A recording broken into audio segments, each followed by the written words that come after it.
Alright, I'm going to be doing some upgrades to the bunny hutch. So what I need to do is put in underneath the sleeping component over here. I need to put something under there to catch the straw or the droppings, especially during the winter months. I need to also make sure that it's a little bit warmer, so I don't want any updrafts or things. So what I've decided to do was I went down to Home Depot.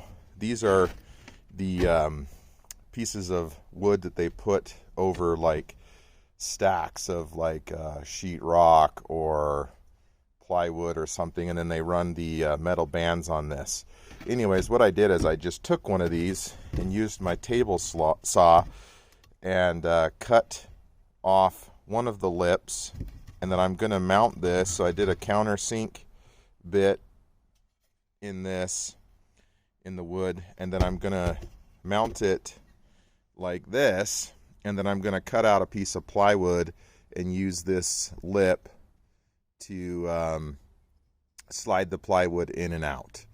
So you could do the same thing just by taking a table saw and, you know, the depth of your blade and cutting it this way. I'm just using this because it's already done for me, and they give these away for free, at least at my Home Depot. So anyways, that's what I'm doing right now, and I'll do another little video later to show you where we're at. And bunny upgrade 2.0.